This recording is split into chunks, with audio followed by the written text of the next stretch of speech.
ஏன்டா பசங்களை அடிச்ச? அடி வாங்குனது சொன்னியே, ஏன் அடிச்சேன்னு சொல்லலையா? சொல்லுடா.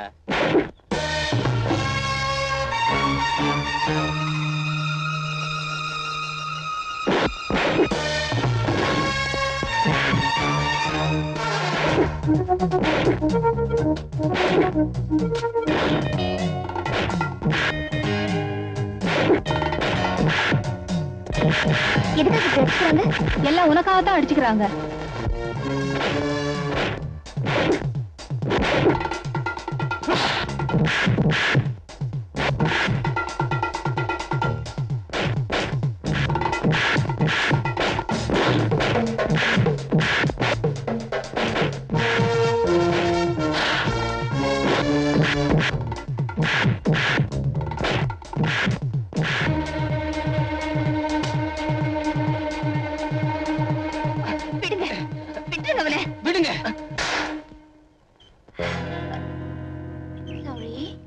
உங்களுக்காகத்தான் நான் இவங்களை அடிச்சேன்.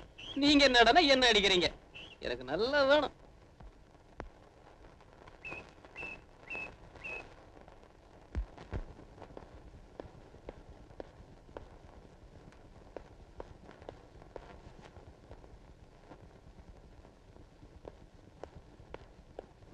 ஒன்னாம் கிளாஸ் பையன் மாதிரி ஒரு பொம்பளை அடிக்கிறான்னு வந்து என்கிட்ட ரிப்போர்ட் பண்ற. ஏண்டா சூடு சொரணை மானம் வெக்கம்லாம் ஒரு சின்ன மூட்டையை கட்டி உங்க அம்மாட்ட ஊர்ல குடுத்துட்டு வந்துட்டியா? சும்மா இருடா. நான் திவ்யாக்காக தான் உங்களை அடிச்சேன். அதை புரிஞ்சுக்காம அவ என்ன அடிச்சிட்டா. இப்ப என்னடா பண்ண சொல்ற? ஒண்ணு சரியா? என்ன? ஒரு பக்கத்து மீசை எடுத்துரு.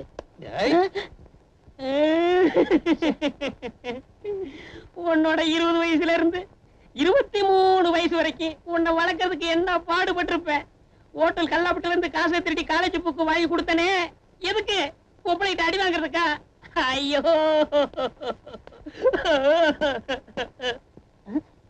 ஏமா, நான் ரொம்ப அழுகுறேன்னா சொல்றேன். ஓகே, டேய் பொம்பளை தரலாம்டா, ஆனா அடி வாங்க கூடாது. சரி, நீ பல்லு வளர்க்குறியோ இல்லையோ 10 மணிக்கு ஹோட்டலுக்கு வந்துரு. நீ செலவு கூட நான் பாத்துக்கிறேன். ஐ ஆம் கரெக்ட்? கரெக்ட். That's right.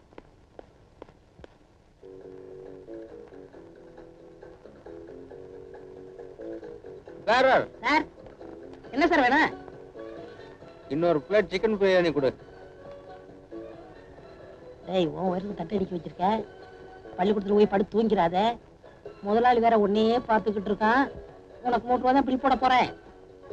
நம்புற மாதிரி சாப்பிடு. எஸ் சார், 2 ரூபாய் 70 காசு.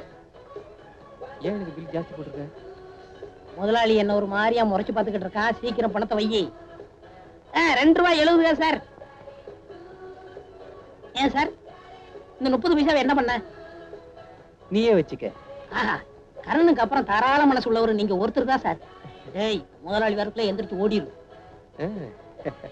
வைத்தியாரு வச்சிடலாம். ஆமா, ஓகே. என்னங்க சார்? என்னையா அது? என்னது? நம்ம நாட்டுல அடிச்ச நோட்டு தானா இப்படி கசையை கிடக்குது? 270 சார். என்னது 270? ஆ, ஏயா, அந்த டேபிள்ல எக்கச்சக்கமான பிளேட் இருக்கு, 270ங்கிற? சார், ஒவ்வொரு இட்லி ஆர்டர் பண்றா சார். 3 பிளேட் சாம்பார். ஏயா, சாம்பார்ல எலும்பா போடுறீங்க? இல்லையே. என்ன, அவன் டேபிள்ல பாரு, எக்கச்சக்கமான எலும்பு இருக்கையா? சார், பக்கத்து டேபிள்ல சாப்பிட்டு மிச்சம் வச்சிருந்தாங்க, அதை எடுத்து சாப்பிட்டா சார். பாவம், அத வெளியில சொல்லாதயா. இங்க நடக்கிறது எதையுமே நான் வெளியே சொல்ல மாட்டேன். இப்படித்தான் இருக்கிற. இந்தா, நம்ம கன்சர்ன்ல வேலை செஞ்சாலே எவனுக்குமே சின்சியாரிட்டி தானாவே வந்துரு. நம்ம ராசி எப்படி?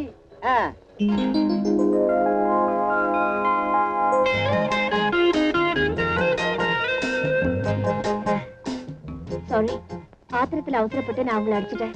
அதான் காலேஜ் பூரா தெரியுமா. அதுக்கு என்ன இப்போ பொம்பளைங்களுக்கு போன் வெயிட் அதிகங்கிறது கரெக்டா இருக்குங்க. அடி நச்சுன்னு விழுந்துருச்சு. ஹிஸ்டரியை கேட்டா சயின்ஸ் மாதிரி கேக்குது, சயின்ஸை கேட்டா ஹிஸ்டரி மாதிரி கேக்குது. காதையே கண்டம் பண்ணிட்டீங்க. அந்த ஸ்டூடெண்ட்ஸ் என்ன கிண்டல் பண்ணத நானே சீரியஸா எடுத்துக்கல. நீங்க ஏங்க அத போய் சீரியஸா எடுத்துக்கிட்டீங்க? என்னங்க நீங்க புக்க வச்சு காப்பி அடிச்சாலும் அந்த பசங்க பாஸ் பண்ண மாட்டாங்க. ஸ்டேட்லயே ஃபர்ஸ்ட் மார்க் வாங்கல உங்களை போய் கிண்டல் பண்ண நசும். ஒரு மாணவன் ஒரு மாணவியை கிண்டல் பண்றதெல்லாம் காலேஜ் லைஃப்ல தான் நடக்கும். அதெல்லாம் ஜோவியல் எடுத்துக்கலனா ஸ்டூடெண்ட்ஸ் லைஃபை என்ஜாய் பண்ணவே முடியாது. அப்போ நான் உங்களை அடிச்சு தப்புங்கறீங்க. ஓகே, நான் உங்களை அடிச்சதும் தப்புதான். பரவாயில்ல.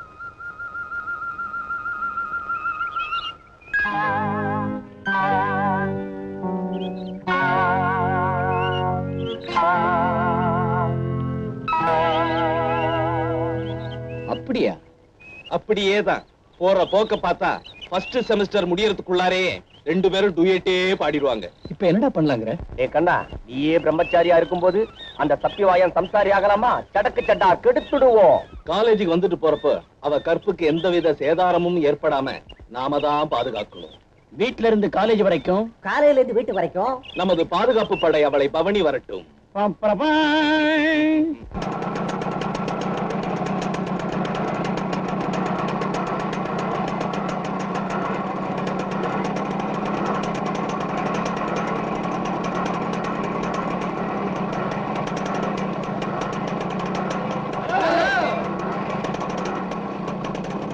ஹாய். Hi stupid. ஏன் இப்படி என்ன ஃபாலோ பண்றீங்க? வீட்ல இருந்து காலேஜ் வரைக்கும் காலேஜ்ல இருந்து வீடு வரைக்கும் உங்க கற்புக்கு எந்த விதமான சேதாரமும் ஏற்படாம தடுக்க உங்களுக்கு பாதுகாப்பா வரும். இது எங்க தலைவர் உத்தரவு. யாரு அவங்க தலைவரு? ஐயோ, தலைவரே தெரியாதா? அதோ செருப்பால் அடிப்பேன். எனக்கு பரவாயில்ல, நான் ஹெல்மெட் மாட்டிருக்கேன், நீ மாட்டல. டேய்,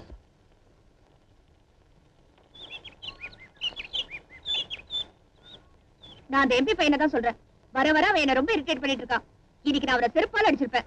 ஏமா செருப்பு போட்டு போலையா? கொஞ்சம் பேசாம இருங்களேன், அவதான் சொல்றேன்ல. சரி சரி சொல்லு.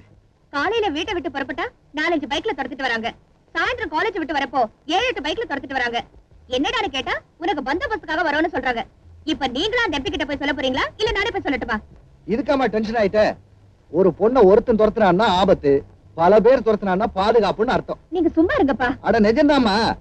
கவர்னர் இருக்கிறாரு, அவருக்கு ஒரே ஒரு கார் தான் பைலட். உனக்கு 9 கார் வருதுன்னு சொல்ற, அனுபவிக்க வேண்டியதானே? நல்லா இருக்கு. பொண்ணுக்கு அட்வைஸ் பண்ற லட்சணம். எம்பிக்கு போன் பண்ணி அவர் பையனை அடக்கி வைக்க சொல்லு.